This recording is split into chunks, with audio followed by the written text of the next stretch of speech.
మరి దీనికి ఏం చేయాలి? ఎక్స్టార్షన్ కట్టాలి కదా.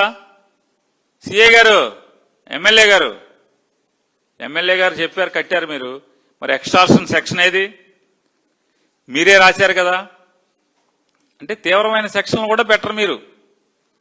అలాగే దాంట్లో ఇంకోటి కూడా రాశారు సిఐ గారు, చంద్రబాబు నాయుడు గారు వినండి, మీ పోలీసుల తంతు ఎట్లా ఉందో. మీరు ఈ రకంగా దొంగ నాటకాలు ఆడినంత మాత్రాన సమాజాన్ని, ప్రజల కళ్ళకు గంతలు కట్టలేరు చంద్రబాబు నాయుడు గారు. The accused allegedly assaulted him and attempted to strangulate him with a wire. అంటే వైరుతో పేకకేసి ఉరివేయబోయాడు, చంపబోయాడు. మరి అటెంప్ట్ టు మర్డర్ కేసు ఏది? సెక్షన్ ఏది దీంట్లో? ఎందుకు లేదు? 109 కట్టాలి కదా. కొత్త చట్టం ప్రకారం 109 కట్టాలి కదా అటెంప్ట్ టు మర్డర్. ఎందుకు కట్టలేదు? ఈ సెక్షన్లు ఎందుకు లేవు? ఎక్స్టార్షన్ ఎందుకు లేదు? అలా అమ్మ ఒంటి మీద నగలన్నీ కూడా దుర్మార్గంగా కీచుకుళ్లాగా బట్టలు లాక్కున్నట్టే బట్టలు లాగి పక్కన పారేసి నగలు మాత్రం లాక్కుపోయారు కదా. మరి ఆ సెక్షన్లు అయ్యి చూడండి, ఆ సెక్షన్లు లేవు.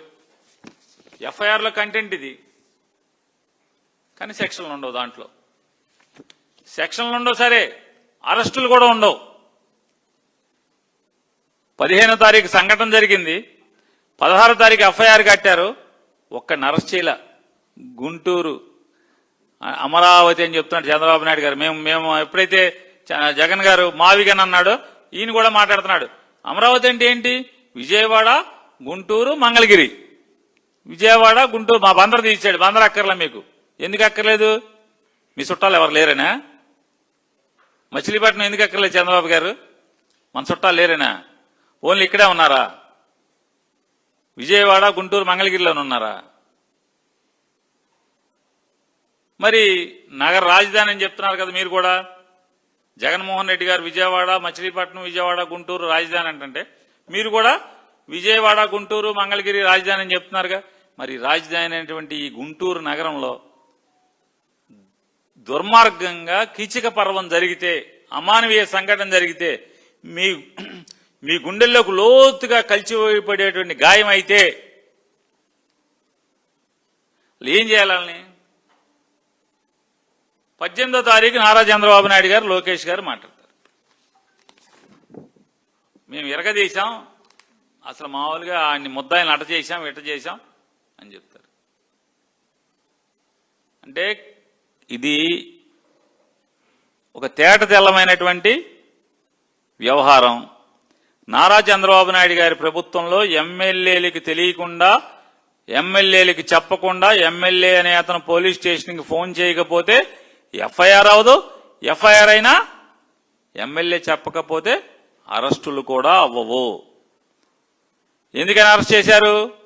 17వ తారీఖు సాయంత్రం 7:30 సాక్షి టీవీలో బ్రేకింగ్ వేశారు. ఏమని? గుంటూరు జిల్లాలో ఒక కీచక పర్వం జరిగింది, అమానుషంగా ఒక మనిషిని వివస్త్రం చేశారు నడి బజార్లో అని బ్రేకింగ్ వేసింది. బ్రేకింగ్ వేసి 8 గంటలకి వీడియోలు వదిలింది, విజువల్స్. అప్పుడు పరిగెత్తుకెళ్ళి దడ దడ దడ అని అప్పుడు సాక్షి టీవీలో విజువల్స్ వచ్చి సమాజం ముందు అంటే సాక్షి టీవీ నారా చంద్రబాబు నాయుడు గారి ప్రభుత్వం ఆ మహిళకి ఏం జరిగిందో అది చేసే పని మొదలెట్టేప్పటికీ వెంటనే అప్పుడు తీసుకొచ్చి ఎమ్మెల్యే గారే వాళ్ళని సరెండర్ చేస్తారు పోలీస్ స్టేషన్లో.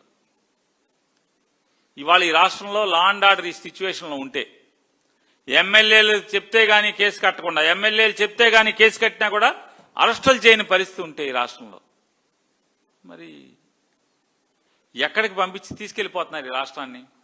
లా అండ్ ఆర్డర్ని ఎక్కడికి తీసుకెళ్తున్నారు? ప్రజల భద్రతను ఎక్కడికి తీసుకెళ్తున్నారు చంద్రబాబు నాయుడు గారు? మళ్ళీ షో ఫీటింగ్లు, ఇవన్నీ ఈ ట్విట్టర్లో షో ఫీటింగ్లు. గుడివాడలో మధ్యాహ్నం చెప్తాడు, ఇద్దరి మధ్య ఏదో జరిగిందంట, చిలికి అది దాంట్లో టీడీపీ ఎవడో దూరి ఏదో చేశాడంట, అందుకని ఎవడైనా ఉపేక్షించడంట. ఎప్పటికి? 18వ తారీఖుకి.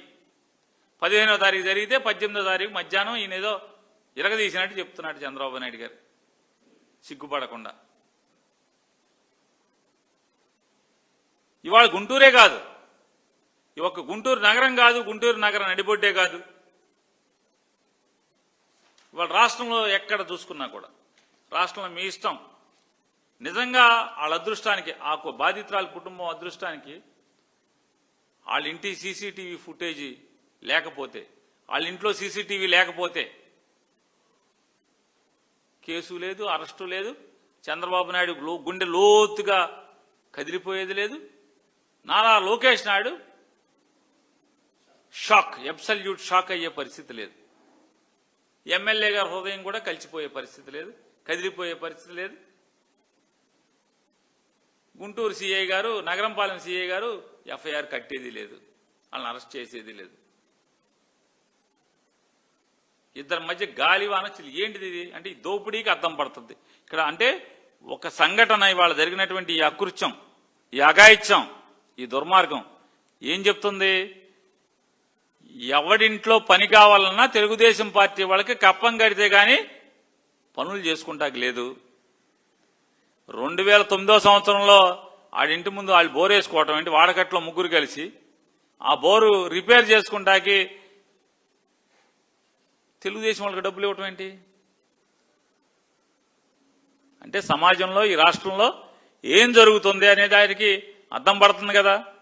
ఒకటేమో వ్యవస్థలన్నీ గుప్పెట్లో పెట్టుకుని అధికారుల్ని తోలుబొమ్మల్లాగా, కీలుబొమ్మల్లాగా ఆడిస్తూ